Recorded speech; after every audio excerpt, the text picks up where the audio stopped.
ত্রয়োদশ জাতীয় সংসদ নির্বাচনকে সামনে রেখে প্রচারণার সরব প্রার্থীরা তারা ভোটারদের মন জয় করতে দিচ্ছেন নানা প্রতিশ্রুতি। নাগরিক সমস্যার সমাধানে শোনাচ্ছেন আশার বাণী।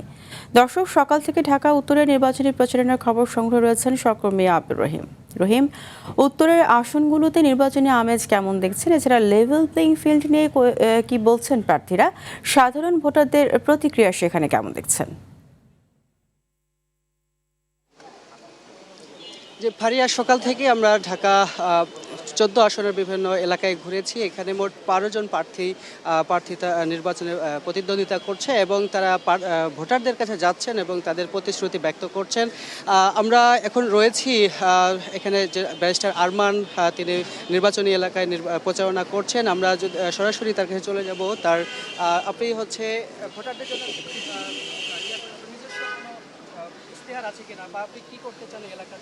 যে আমাদের প্রধান ওয়াদা হচ্ছে যে আমাদের এলাকার সব মানুষের অভিযোগ নির্বাচনের পর এমপি সাহেবকে খুঁজে পাওয়া যায় না।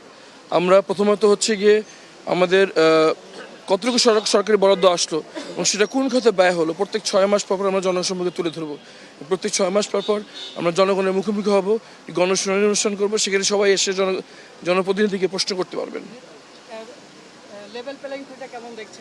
আমরা আলহামদুলিল্লাহ এখন পর্যন্ত ঢাকা 14 আসন ভিন্ন অন্য সারা বাংলাদেশ থেকে।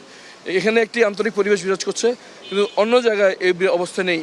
প্রশাসন একদিকে ঝুঁকে পড়েছে, বিভিন্ন জায়গায় সহিংসতা হচ্ছে। সবচেয়ে আশঙ্কাজনক হচ্ছে আমাদের মহিলা রাজনৈতিক কর্মীদের উপর হামলা চালানো হচ্ছে, ভয়ভীতি দেখানো হচ্ছে, রক্তাক্ত করা হচ্ছে। আমরা আহ্বান জানাবো অবিলম্বে এদেরকে আইনে আয়তা নিয়ে আসতে হবে, লেভেল প্লেইং ফিল্ড নিশ্চিত করতে হবে, যাতে একটি উৎসবমুখর পরিবেশে আমাদের এই জাতীয় নির্বাচন অনুষ্ঠিত হতে পারে। জি, শুনছিলেন আরমানের পক্ষ থেকে। এখানে ঢাবির ভিপি সাদিক রয়েছে, তার কাছে আমরা গণভোটে হায়ের পক্ষে ক্যাম্পেইন করছি। 12 ফেব্রুয়ারির নির্বাচনে প্রথম যে ভোটটি হবে সেটা হচ্ছে গণভোটে হায়ের পক্ষে আমরা ক্যাম্পেইন করছি প্রত্যেকটা পাড়ায় পাড়ায়, মহল্লায় মহল্লায়, এবং এই ইনশাল্লাহ ব্যাপক ব্যবধানে বিজয় হবে। ইতিমধ্যে আমরা একটা গণজোয়ার দেখতে পাচ্ছি হায়ের পক্ষে, এবং রাজনৈতিক দলগুলোর মধ্যে বাংলাদেশ জামাত ইসলামী এবং আমাদের সহযোদ্ধা আরমান ভাই, তিনি তার ক্যাম্পেইনের মধ্যে সবার আগে হাঁকে স্থান দিয়েছেন এবং এর পাশাপাশি তার যে ইস্তেহার, তার চিন্তা ভাবনা সেগুলো বলছেন। আমরা ডাকসুর পক্ষ থেকে ওনাকে ধন্যবাদ জানাচ্ছি। ধন্যবাদ।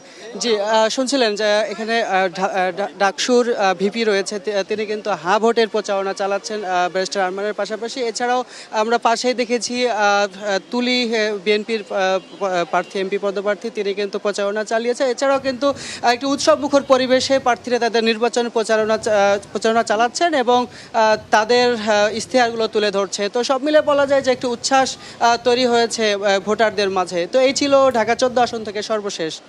ফারিয়া, আপনাকে ধন্যবাদ।